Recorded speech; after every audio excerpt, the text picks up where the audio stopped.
کسی قسم کا تعصب اور اناد اور ضد نہ ہو، بلکہ آدمی کا یہ ذہن ہو کہ قرآن کریم یہ کلام اللہ ہے، اس کا ہر مسئلہ حق ہے، اور جو مسئلہ قرآن کہے گا میں اس کو تسلیم کروں گا، چاہے مولوی مخالف ہوں، پیر مخالف ہوں، ماحول میرا خلاف ہو، برادری بدنام کرے، سارا جہان دشمن ہو، لیکن قرآن کو نہیں چھوڑ سکتا۔ یہ کلام اللہ، اللہ کا کلام ہے، اور یہ قرآن مقدس یہ میرے نبی کی دعوت ہے، اور یہی پیغمبر کی پوری زندگی کا یہ مشن اور محنت اور مشقت ہے۔ اس نیت سے سنیں، اور یہی پیغمبر کے ساتھ بھی محبت ہے، قرآن کریم کے ساتھ بھی محبت ہے، اور اللہ رب العزت کے ساتھ بھی محبت ہے۔ تو بنیاد یہ بنی جنات کی کہ انہوں نے قرآن کا ادب کیا۔ انصتو، تو میں کہا کرتا ہوں یہ جنات تھے، غیر مقلد نہیں تھے، انہوں نے تو قرآن کا ادب سمجھ لیا۔ انصتو کہ قرآن جو پڑھا جا رہا ہے اس کو خاموشی سے سنیں، اس کی طرف توجہ کریں۔ اور سورۃ الاعراف میں اللہ رب العزت نے اہل ایمان کے لیے ادب ذکر کیا۔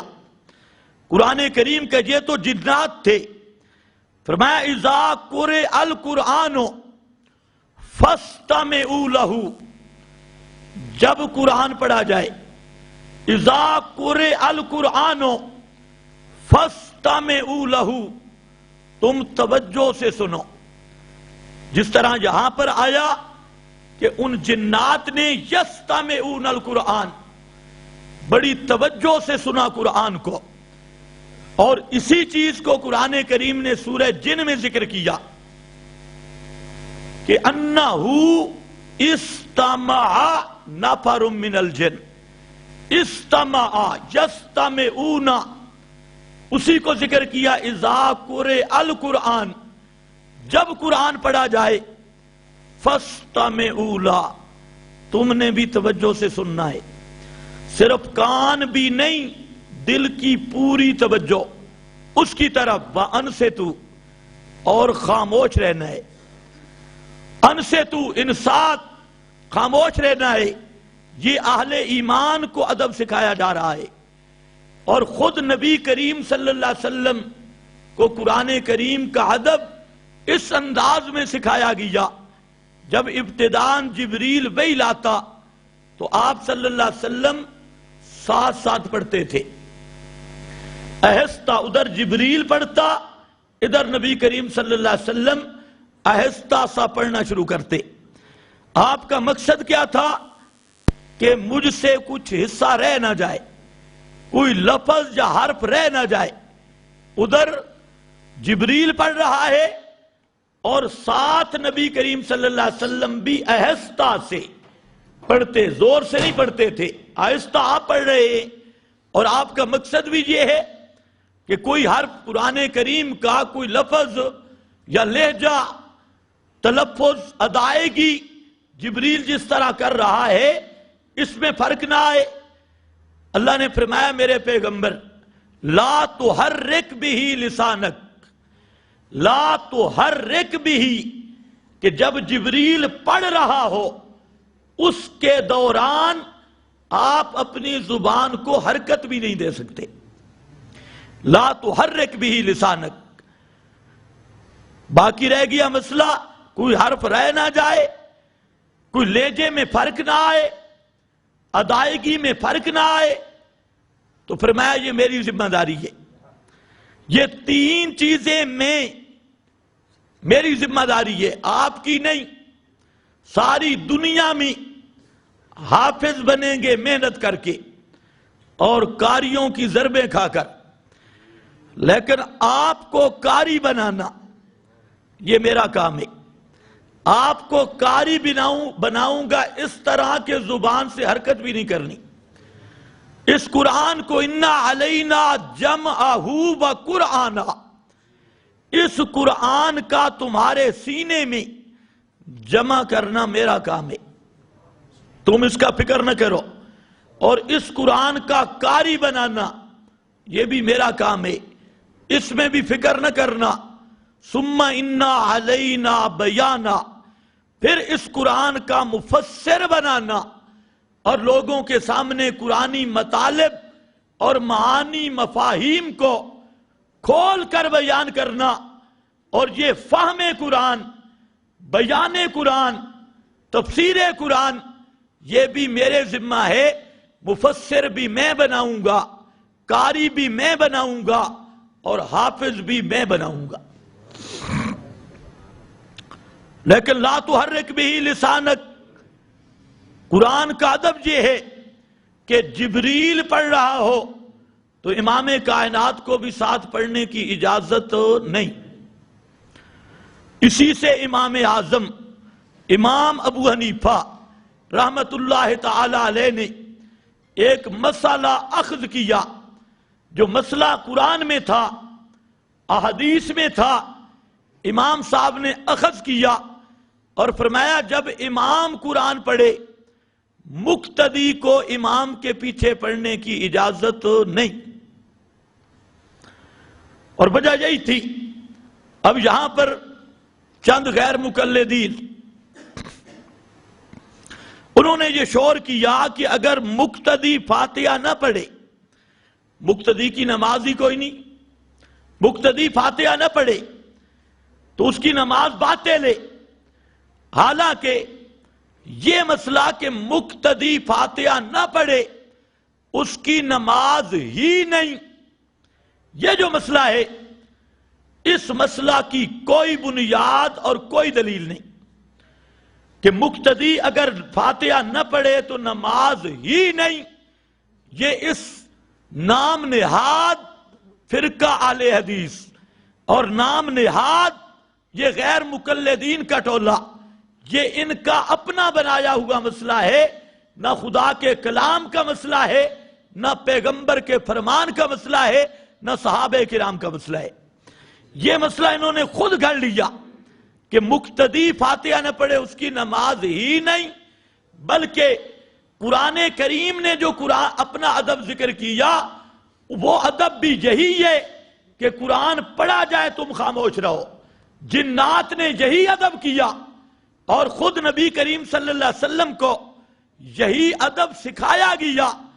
اور اذا لا تحرک بہ لسانک، اس کا معنی حضرت عبداللہ ابن عباس رضی اللہ تعالی عنہ بخاری شریف میں کرتے ہیں، فرماتے ہیں انصت للقرآن، میرے پیغمبر قرآن کی وجہ سے، انصت اس تلاوت کی وجہ سے، اس کے ادب کو ملحوظ رکھتے ہوئے جب قرآن جبریل پڑھے آپ کو پڑھنے کی اجازت نہیں، اس کو سنو، اور سننا بھی کیسے ہے؟ توجہ کے ساتھ۔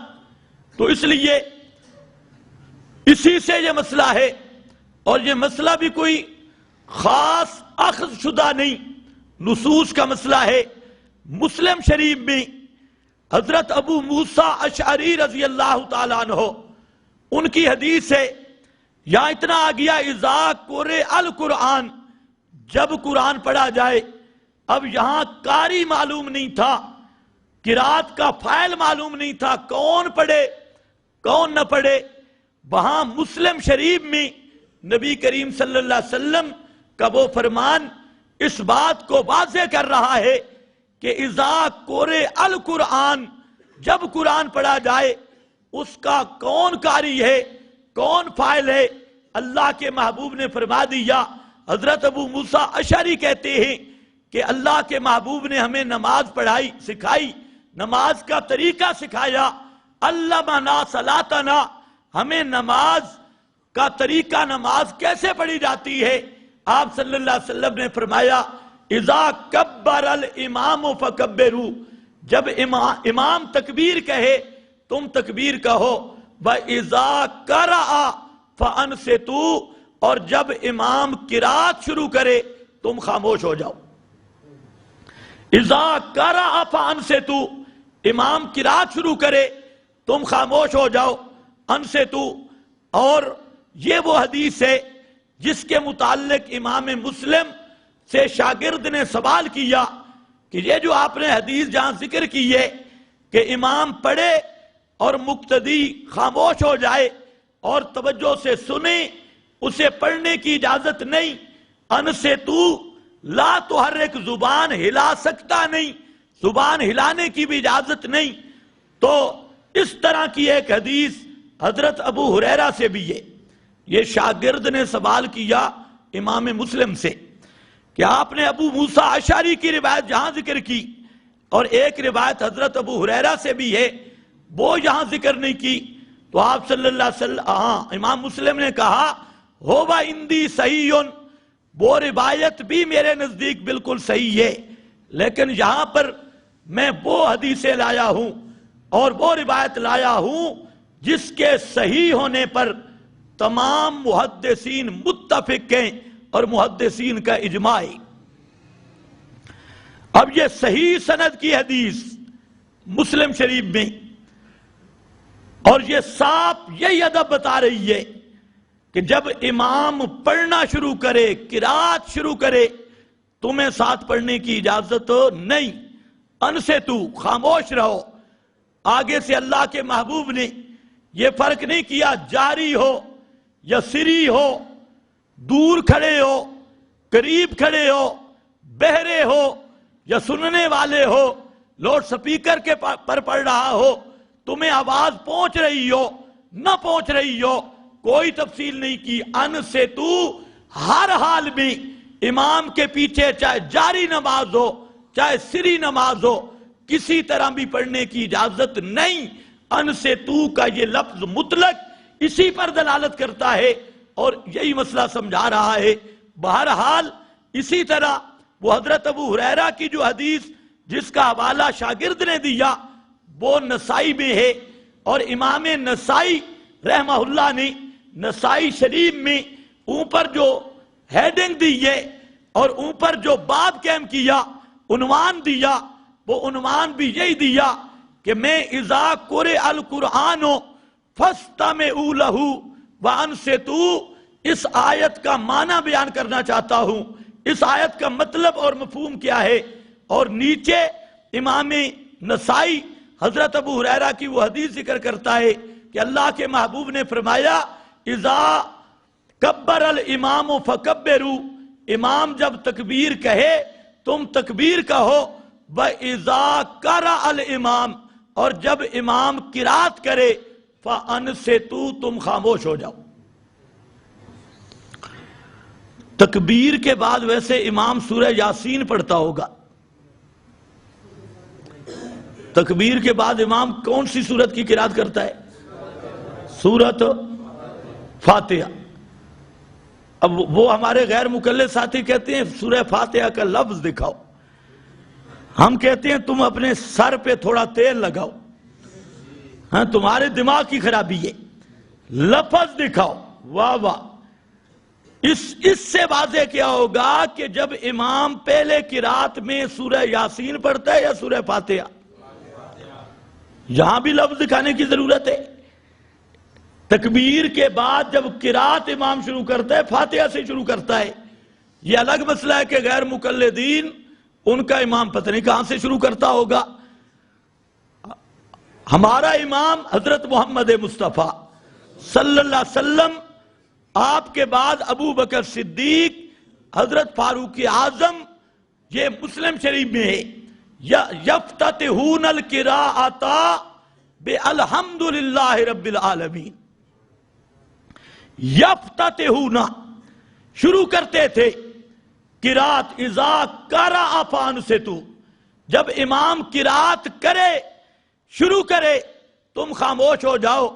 تو اللہ کے محبوب ابو بکر عمر رضی اللہ تعالی عنہم اجمعین وصلی اللہ تعالی علیہ وسلم، یہ سارے کے سارے حضرات تکبیر کے بعد یفتتحون القراءۃ بالحمد للہ رب العالمین، یہ سارا پاک اور مقدس گروہ اپنی نماز کو شروع کرتا تھا، قرات شروع کرتا تھا سورہ فاتحہ سے، اور اسی کے بارے میں فرمایا کہ جب امام شروع کرے تم خاموش ہو جاؤ۔ اسی مسلم میں حضرت زید بن ثابت نبی کریم صلی اللہ علیہ وسلم کا صحابی اور صحیح سند کی حدیث، میں حیران ہوتا ہوں کہ یہ چند لوگ اب حدیث کے نام پہ لوگوں کو کتنا دھوکہ دیتی۔ مقتدی فاتحہ نہ پڑھے اس کی نماز ہی نہیں، اور ان سے پوچھو زید بن ثابت کی نماز تھی یا نہیں تھی۔ زید بن ثابت نبی کا صحابی، مسلم کی حدیث فرماتے ہیں لا قراءۃ مع الامام فی شیء، لا قراءۃ مع الامام فی شیء، امام کے ساتھ کسی نماز میں کوئی قرات نہیں، کوئی سورت نہیں پڑھ سکتا، فی شیء من الصلاۃ، کوئی نماز ہو، جاری ہو، سری ہو، زور ہو، عصر ہو، مغرب ہو، عشاء ہو، صبح ہو، فرماتے ہیں کوئی نماز ہو اور لا قراءۃ، کوئی قرات نہیں، فاتحہ بھی نہیں پڑھ سکتا، اور فاتحہ کے علاوہ بھی کوئی سورت امام کے ساتھ ہو تو نہیں پڑھ سکتا۔ اور اب یہ فتویٰ دینا کہ بغیر فاتحہ کے مقتدی فاتحہ نہ پڑھے نماز ہی نہیں، تو اب کیا فتویٰ ہوگا؟ زید بن ثابت کی نماز نہیں تھی، صحابی کی، اور اس سے بڑا یہ کام مہنگا پڑے گا۔ یہ بیچارے لوگوں کو جو رفع الیدین پہ دھوکہ دیتی، رفع الیدین کی روایات ادھر ادھر کر کے، اور کہتے کیا ہیں 400 حدیثیں ہمارے پاس ہیں، واہ واہ، اور ان کے مذہب پر یہ یاد رکھنا میری گفتگو، اگر کوئی وہ بیٹھا ہو ناراض نہ ہو، جو عوام ہے اس سے ہماری بات ہی نہیں، میں مولویوں کے کرتوت ذکر کر رہا ہوں، جو عوام اہل حدیث ہے ان بیچاروں کو بھی نہیں پتا، یہ صرف حدیث کے نام پہ دھوکے بھی، لوگوں نے کہہ دیا یہ حدیث ہے، آگے ان بیچاروں نے تحقیق نہیں کی۔ اس لیے بات ذرا توجہ سے سننا، رفع الیدین 450 حدیث کا دعویٰ کرنے والا جب سامنے آتا ہے تو ایک حدیث نہیں پیش کر سکتا کہ نبی کریم علیہ السلام نے آخر نماز تک رفع الیدین کیا ہو۔ اسی میں جھگڑا ہے کہ آپ نے ہمیشہ کیا ہے یا نہیں کیا۔ ویسے تو سجدوں میں بھی ثابت ہے، ویسے تو ہر اونچ نیچ میں بھی ثابت ہے، کرنا اور بات ہے اور کرتے رہنا اور بات ہے۔ آپ نے دوام اور ہمیشگی کی ہو، آخر نماز تک رفع الیدین کیا، ذخیرہ احادیث میں ایک حدیث بھی موجود نہیں۔ دھوکہ بالکل دیں گے لیکن حدیث کوئی نہیں، اور جو پیش کرتے ہیں صرف نفس ثبوت پہ، تو وہ حضرت عبداللہ ابن عمر سے، حضرت عبداللہ ابن عمر سے۔ لیکن انصاف یہ ہے حضرت عبداللہ ابن عمر خود بھی اور اپنے شاگردوں کو بھی امام کے پیچھے فاتحہ نہیں پڑھنے دیتے تھے، خود بھی نہیں پڑھتے تھے، اور فتویٰ بھی یہ تھا کہ امام کے پیچھے سورہ فاتحہ نہیں پڑھنی۔ ادھر ایک طرف کہتا ہے کہ اپنا فاتحہ کے بغیر نماز نہیں، اگر فاتحہ کے بغیر نماز نہیں تو پھر حضرت عبداللہ ابن عمر کی نماز نہیں، تو پھر رفع الیدین والی روایت میں ان کو کیوں پیش کرتے ہو؟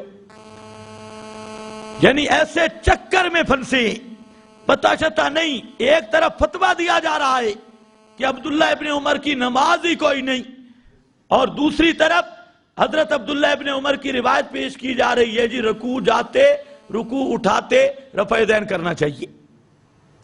اور کسی کے ذہن میں یہ بھی وسوسہ آ سکتا ہے کہ یہ پاکستانی فارمی اہل حدیث اور سعودی عرب کے حنبلی علماء یہ دھوکہ دیتے ہیں وہاں بھی اہل حدیث ہے۔ یہ صاف دھوکہ اور جھوٹ ہے۔ 25 کے قریب علماء سے ہم خود ملے، وہ سب کے سب حنبلی ہے، اور ان کے فتاویٰ کے پہلے صفحہ پر ہے الفقہ الحنبلی، الفقہ الحنبلی، وہ نرے حنبلی امام احمد بن حنبل کے مقلد۔ تو ہم کہتے ہیں چاروں امام حق کے، چاروں امام برحق کے۔ 1200 سال تک کعبۃ اللہ کا امام حنفی رہا 1200 سال، اور اب 150 سال کے قریب کعبۃ اللہ کا امام حنبلی ہے، امام احمد بن حنبل کا مقلد۔ ہم کہتے ہیں تم تو پہلے بھی کبھی نہیں تھے، اب بھی کبھی نہیں ہو، پہلے بھی مقلد تھے اب بھی مقلد، تو غیر مقلد نہ پہلے کبھی کعبے کے مصلی پہ کھڑا ہوا، نہ انشاءاللہ قیامت تک ہوگا، اور نہ آئندہ کبھی کھڑا ہوگا۔ یہ بھی دھوکہ ہے، جو ساتھی جاتے ہیں عمرے پر ان کو دکھائیں گے، دیکھیں نا یہ رفع الیدین کر رہے، یہ آمین کہیں اونچی کہتے ہیں، لہذا یہ اہل حدیث ہے۔ میں کہتا ہوں کم از کم کچھ غور کر لیا کرو، ابھی رمضان آ رہا ہے، کعبہ میں تراویحاں کتنی ہوتی ہے؟ اب تو میڈیا کا زمانہ ہے، اور یہ فارمی کتنی پڑھتے ہیں؟ 8، اور 20 کو بدعت کہتی ہے۔ 8 پڑھتے ہیں، 20 کے منکر۔ اب کعبہ میں ان کا ایک مولوی تھا، میں نے پوچھا یہ کعبہ میں بدعت کیوں ہو رہی ہے، وہاں 20 تراویحاں ہیں، تو کہتے ہیں حکومت ڈرتی ہے۔ اس کا مطلب ہے تقیہ بھی ہے، صرف ڈرتی اور کعبہ سے بدعت نہیں ختم ہوئی۔ پھر جنازہ دیکھو، آپ میں جو گئے وہاں پر جنازہ پڑا ہوگا، ان کا جنازہ ان کا جنازہ، اور اسی طرح پوری ترتیب۔ تو بہرحال میں عرض کچھ اور کر رہا تھا، درمیان سے ایک بات نکل آئی۔